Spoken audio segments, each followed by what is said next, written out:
Então você às vezes teve uma experiência ruim como um sacerdote. Então você vai e coloca todos os sacerdotes na mesma, na mesma linha, não é? Não prestam, não é? Porque você teve uma experiência ruim. Teve uma experiência ruim numa igreja, numa paróquia. Então você vai dizer, nenhuma presta. Você teve uma experiência ruim com um policial. Você vai dizer, nenhum presta.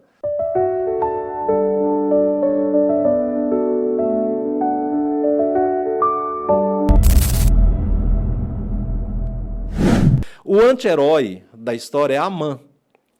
Amã era o segundo homem mais importante do Império Persa, não é? Então, se você coloca paralelo Mardoqueu e Amã, você vai perceber duas personalidades, dois tipos bem distintos. Amã era pagão, ele também era de origem estrangeira, mas ele ganhou as graças do rei Assuero e se tornou um dos homens mais importantes. Quando Amã passava a cavalo, passava a pé, todo mundo tinha que abrir o corredor, não é, para a guarda que o cercava. Todas as pessoas precisavam fazer uma inclinação para Amã, uma reverência para Amã. Só que acontece que os judeus não podiam fazer inclinação e nem reverência para nenhum homem, porque a Bíblia diz, adorarás somente ao Senhor teu Deus. Né? Então, eles não faziam isso. E chega um momento em que Amã fica irado contra Mardoqueu, porque Mardoqueu não se inclinava, então ele justificou, não me inclino porque eu só me inclino diante de Deus. Não é? Isso também é fidelidade. Não é? A fidelidade a Deus é mesmo correndo riscos você permanecer fiel aos seus princípios. E o Amã ficou tão irado, o Amã ficou com tanta raiva que decidiu que iria enforcar aquele homem, iria enforcar Mardoqueu, que ele nem sabia que era tio da rainha, não é? Que era parente da rainha, porque ele sempre foi um homem muito discreto, eu acabei de dizer, ele ficava sentado à porta, por lá de fora, tentando ter notícia, tentando acompanhar, tentando fazer com que ela ficasse protegida ali dentro daquele mundo que todo mundo sabe, um palácio é um lugar de muitos conchavos, né? Hoje está vivo, amanhã tá na guilhotina, amanhã está morto, envenenamentos, etc. Então ele ficava ali. Como ele, Mardoqueu, se recusou a se inclinar diante de Amã, Amã ficou muito irado. E aqui vem uma outra lição, né? Que quando ele ficou irado contra o nosso amigo Mardoqueu, ele também passou a ter um ódio enorme contra todos os judeus. É assim também que acontece. Muitas vezes a gente tem uma experiência ruim com uma pessoa e a gente então coletiviza, né? A gente torna aquela raiva nossa para o coletivo de todo mundo que é semelhante àquela pessoa. Então você às vezes teve uma experiência ruim como um sacerdote. Então você vai e coloca todos os sacerdotes na mesma linha, não é? Não prestam, não é? Porque você teve uma experiência ruim. Teve uma experiência ruim numa igreja, numa paróquia. Então você vai dizer, nenhuma presta. Você teve uma experiência ruim com um policial. Você vai dizer, nenhum presta. Você teve uma experiência ruim com, sei lá, com uma pessoa de uma cor, não é? De uma cor. Um negro, sabe, ou um branco, ou algo. Aí assim, essa raça não presta. Foi o que aconteceu com ele, não é? Então Amã decidiu que iria exterminar todos os judeus, não é? Todos os judeus, por causa daquela experiência que ele teve com o Mardoqueu.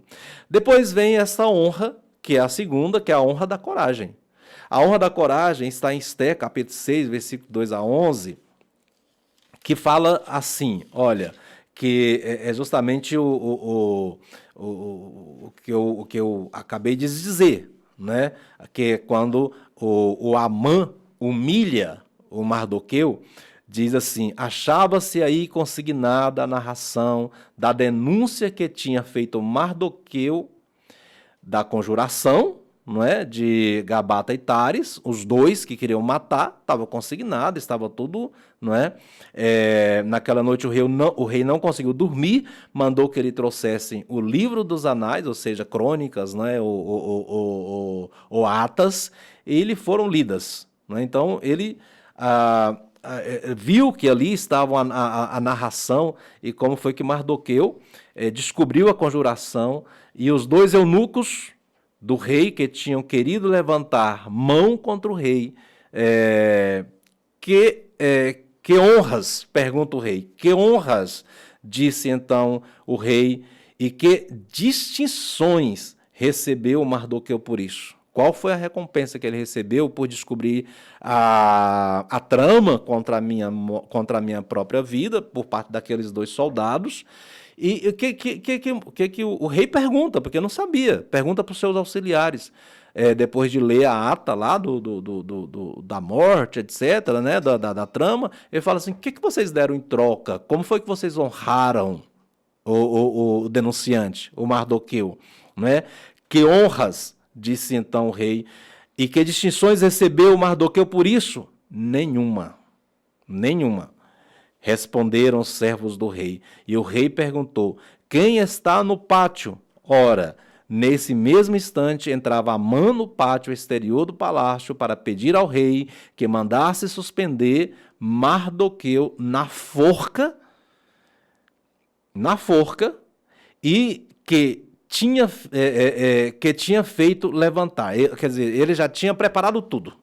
O tal do Amã era maquiavélico, ele era terrível. Então ele foi ofendido, ele já mandou levantar uma forca. Enquanto o rei estava tendo uma notícia boa sobre o Mardoqueu, que tinha salvado a vida dele, chega Amã dizendo, olha, eu quero que o senhor condene Mardoqueu à morte.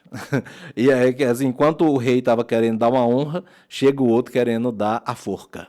É assim com a nossa vida, né, minha gente? Enquanto tem uns, né, trabalhando, ou então às vezes você pensa assim, é agora a minha promoção na empresa, é agora que eu vou ganhar. Aí vem um boicotador, não é, que te coloca na forca, que inventa uma mentira, que te denuncia, sabe, que inventa ali alguma coisa, que põe o pé para você tropeçar.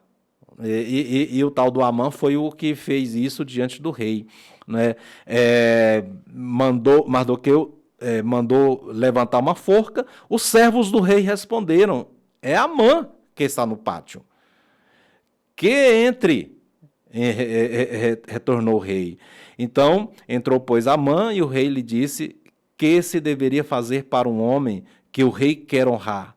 A quem senão a mim que quererá o rei honrar? Pensou Amã. Por isso respondeu ao rei, para um homem a quem o rei deseja honrar, convém que lhe tragam as vestes com que se adorna o rei, o cavalo que o rei monta sobre sua cabeça, se coloque a coroa real. As vestes e o cavalo se darão a um dos senhores da corte, e estes vestirá o homem a quem o rei quer honrar, e passeará a cavalo pela praça da cidade, dizendo em alta voz, é assim que é tratado o homem a quem o rei quer honrar. Então, essa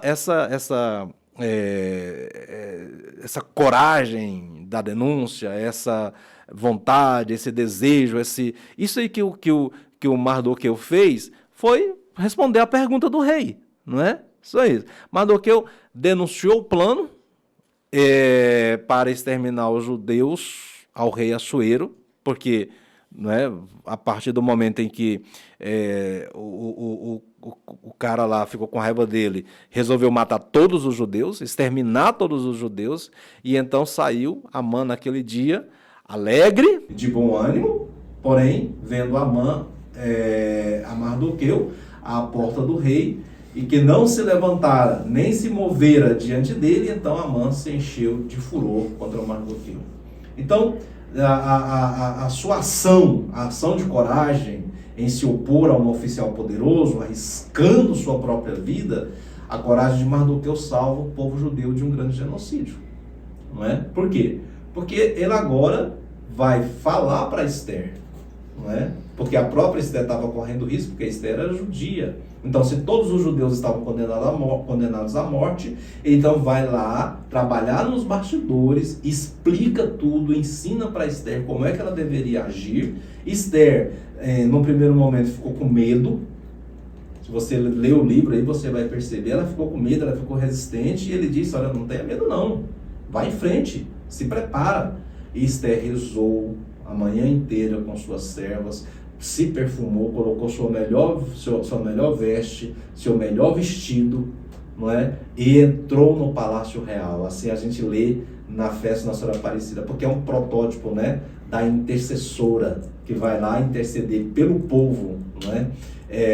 Concede minha vida e concede a vida para o meu povo, não é? Quando o rei disse para ela, olha, Esther, o rei ficou tão encantado pela beleza, pede o que você me quiser, o que você quiser pedir de mim, que eu te darei até a metade do meu reino, pode pedir. E Esther pediu isso, não é? Que ele suspendesse aquele decreto de Amã, do primeiro-ministro, não é? Agora, para Esther fazer isso, ela teve um mentor. Para Esther fazer isso, ela precisou ter um apoio, ela precisou disso. Então, existem pessoas que estão lá na linha de frente, existem pessoas que estão no, digamos assim, no palco da vida. Existem pessoas que elas precisam ir para a batalha.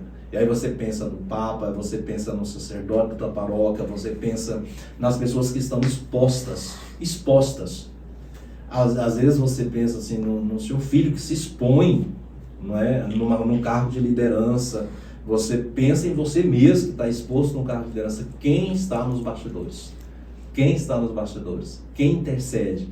Quem para usar a palavra da moda hoje, não é? Quem faz a sua mentoria? Quem é teu pai espiritual?